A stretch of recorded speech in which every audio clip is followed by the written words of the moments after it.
अरशद शरीफ की वालदा बेटे के इंसाफ के लिए अदालत पहुंच गई। जज साहब को दुआएं, कहा जज साहब अल्लाह ताला आपको थानेदार लगा दे। ये माजरा क्या है, इसके बारे में भी आपको तफसील बताएंगे। अरशद शरीफ की वालदा ने रिपोर्ट के अंदर किस किस के नाम शामिल किए, उसमें कौन कौन शामिल है और ऐसा क्या हुआ कि जिसके बाद अरशद शरीफ की जो वालदा हैं वो सुप्रीम कोर्ट पहुंच गई और वो भी व्हील चेयर के ऊपर बैठकर। आज हम इस मौजू के ऊपर बात करेंगे। अस्सलाम वालेकुम, आप देख रहे हैं गोरखधंधा अबरार कुरैशी। आपसे मुखातिब हूं। पहले 42 दिनों के बाद FIR हुई। मुद्दई को पता ही नहीं कौन कातिल, किसका नाम लिया गया, क्या हुआ और FIR होगी और एक पुलिस अफिसर के नाम से हुई जिसको अरशद शरीफ भी नहीं जानता था। ना वो अरशद शरीफ को जानता था और ना उनकी माँ और ना अरशद शरीफ की एहलिया इस पुलिस ऑफिसर जो मुद्दई बने हैं उनको जानते हैं। ये सबसे बड़ा खिलवाड़ था इंसाफ के पहले असूल के साथ।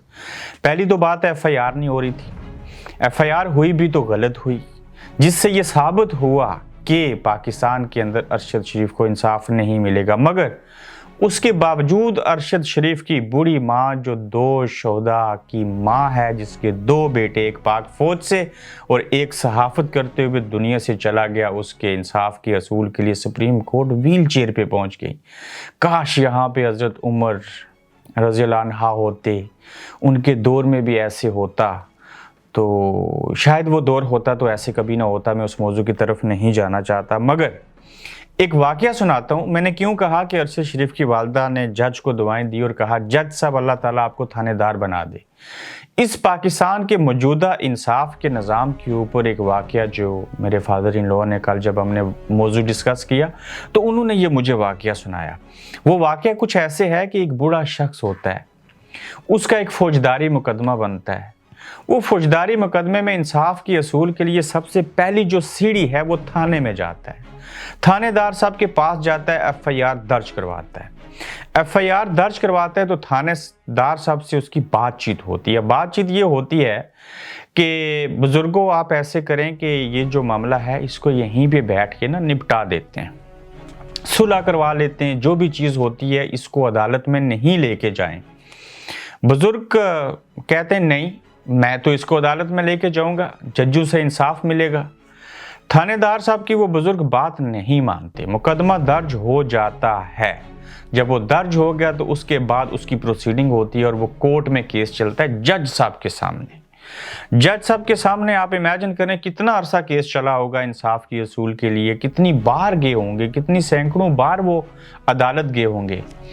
44 साल वो बूढ़ा शख्स अदालतों में जाता रहा, यानी कि 44 ईयर्स। जब 44 साल जाता रहा तो उसके बाद उनको इंसाफ मिल गया जज साहब से। जज साहब से जब इंसाफ मिला, आला अदलिया से, बड़े जज साहब से, तो बुजुर्गों ने ऐसे हाथ जोड़ के कहा जज साहब मैं आपको दुआएं देता हूं, अल्लाह करे जज साहब आप थानेदार बन जाएं।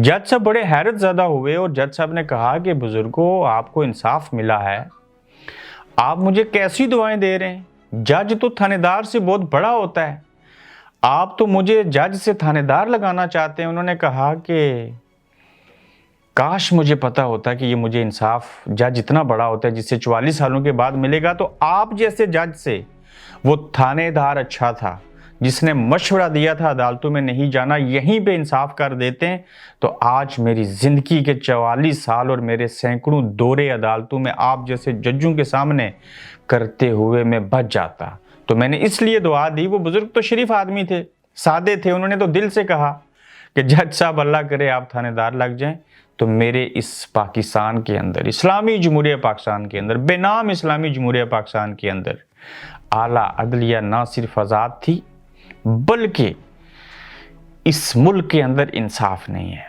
और जिस मुल्क के अंदर अदलिया जजेस ना आज़ाद हों, वो किसी के शिकंजे में हों, उस मुल्क का बेड़ा गर्क के यकीन जानो कि जो कौम इंसाफ नहीं करती उस कौम को अल्लाह कभी तरक्की नहीं देता। और अल्लाह सिर्फ एक चीज़ कहता है कि अपनी राया के साथ इंसाफ करो। और अल्लाह ने اپنی روحانی کتاب کے اندر نماز، صدقہ، زکوٰۃ، حج کا ذکر بہت کم کیا۔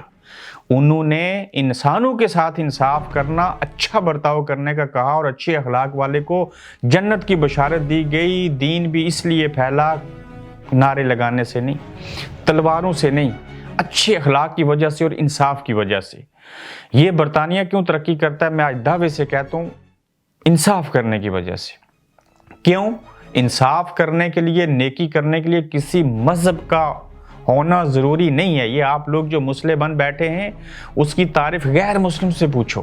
یہ خلفائے راشدین کے دور کی طرح ان بزرگوں کو گھر کے اندر ابھی سردی شروع ہوئی ہے 1 دسمبر سے، جس دن سردی زیادہ ہوگی ان کو پتہ چل گیا آج مائنس میں ٹمپریچر گیا تھا، ان 2 دنوں کے، اس 1 ہفتے کے، اس 1 مہینے کے پیسے جو بینیفٹس حکومت بزرگوں کو دیتی ہے، ریٹائرڈ جو ہیں، معاونت کرتی ہے، وہ جب سردی مائنس میں زیادہ ہوگی تو ان کو وہ اس مہینے کے، اس دن کے، اس ہفتے کے زیادہ پیسے 20 30 25 پاؤنڈ بھیجیں گے۔ کیوں؟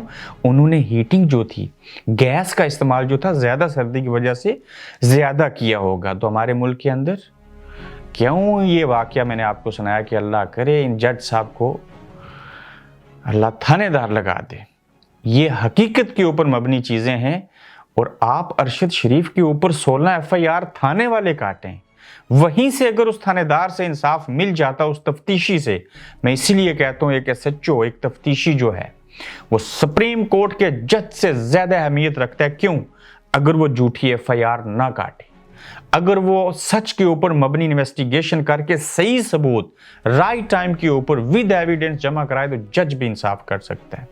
مگر ارشد شریف کے اوپر 16 FIR 16 تھانوں میں کاٹی گئیں، اور پھر آج ہم کہتے ہیں کہ عدلیہ ہمیں انصاف دے گی۔ جو انصاف اس وقت نہ ہو سکا ہو، ایک صحافی کو جو بھی وہ کہہ رہا تھا، پہلے آپ لوگوں نے استعمال کیا، پھر جب آپ کی بات اس نے نہیں مانی، آپ نے اس کو مار دیا۔ ٹھیک ہے، ریاست کے خلاف تھا، مار دیا، ثواب ہے آپ کے نزدیک۔ مگر یہ کیوں نہیں مانتے؟ یہ سرعام آ کے کیوں نہیں کہتے کہ ہم نے ارشد شریف کو کیوں مارا؟ بتا دیجئے، وہ ریاست کے خلاف تھا، وہ ڈبل گیم کھیل رہا تھا، بات ختم ہو جائے۔ ایک بوڑھی ماں ویل چیئر کے اوپر جا رہی ہے، پوری دنیا دیکھ رہی ہے۔ میں نے کاشف عباسی کو، اپنے دوست کی، اپنے صحافی بھائی کی دوستی نبھاتے دیکھا، جو ویل چیئر کو سہارا دے رہے تھے۔ ان کو بھی پتہ ہے یہاں سے انصاف نہیں ملے گا، لیکن وہ کوشش کر رہے ہیں اپنے حصے کا کام کریں۔ کوئی مجبوری، لاچاری، مایوسی جس کو گناہ کہتے ہیں، وہ کہیں آڑے نہ آ جائے۔ لیکن جج صاحب نے وہاں کہا، بلکہ ماں نے وہاں کیا کہا؟ انہوں نے کہا، بلکہ کیوں گئی ان کی امی اور کس نے ان کو مجبور کیا؟ انہوں نے یہ سوچا کہ میں اپنے حصے کا کام کروں، کل کسی اور کا بیٹا جو ہے، صحافی ہو یا کوئی اور، وہ اس طرح سے مارا نہ جائے، کل کسی اور کے ساتھ نا انصافی نہ ہو۔ اس لیے اس چیز کو وجہ بنا کے وہ عدالت میں پہنچ گئیں۔ جج صاحب نے کہا، یہ جو ہیں ان کی بات باغور سنیے گا، یہ 2 شہداء کی ماں ہیں۔ بڑے اچھے الفاظ کیے جج صاحب نے، سلیوٹ آپ کو۔ پھر وہاں ایک صحافی نے شکایت اور گلہ شکوہ کیا کہ پولیس کا رویہ یہ صحافی ارشد مرحوم کی فیملی کے ساتھ اچھا نہیں ہے۔ تو اب ارشد شریف کی ماں نے کس کس کے نام دیے، نام گردش کر رہے ہیں، ان میں سے ایک نام جنرل باجوہ کا ہے۔ میں اس کو کنفرم نہیں کرتا، لیکن یہ بھی چیزیں سامنے آ جائیں گی۔ کیوں FIR نہیں کاٹی گئی تھی ان کی طرف سے؟ اس وجہ سے کہ آج جو نام ارشد شریف کی والدہ نے درخواست کے اندر لکھ کے سپریم کورٹ کے اندر جو جمع کروائیں، اگر یہ مدعیت ان کی ہوتی، ان کی یہ مدعی بنتی، یہ FIR کٹواتی، تو پھر انہوں نے یہی نام دینے تھے جو آج انہوں نے دیے۔ کیونکہ جس ماں نے ارشد شریف کو، بیٹے کو جنم دیا تھا، یہ قریب ترین رشتہ ہوتا ہے، اس بیٹے کی ماں کو پتا تھا کہ ارشد شریف کو کون دھمکیاں دیتا تھا، کیوں اس نے ملک چھوڑنے کے اوپر وہ مجبور ہوا، کس نے اس کے ساتھ کیا کیا حرکتیں کی۔ تو یہ ماں اس FIR میں ساری رودات سناتی، ساری کہانی لکھتی، مگر ارشد شریف کو انصاف نہیں ملے گا۔ یہ ایک گورکھ دھندا بنا دیا گیا ہے۔ سپریم کورٹ کے اوپر اندر شہید 2 شہداء کی ماں کا ویل چیئر کے اوپر بیٹھ کر جانا ان ججوں کے منہ کے اوپر اور اس انصاف کے نظام کے اوپر بہت بڑا اور زوردار تماچا ہے۔ اب آگے دیکھتے ہیں انصاف ہوتا ہے کہ نہیں، اور اپنا فیڈ بیک دیجیے گا، اپنا خیال رکھیے گا۔ اگلی ایپیسوڈ میں آپ سے اور सियासी और साबिक आर्मी चीफ के हवाले से बड़ी अहम बातें करेंगे। अल्लाह हाफिज़। आप देख रहे हैं गोरखधंधा अब्रार कुरैशी के साथ।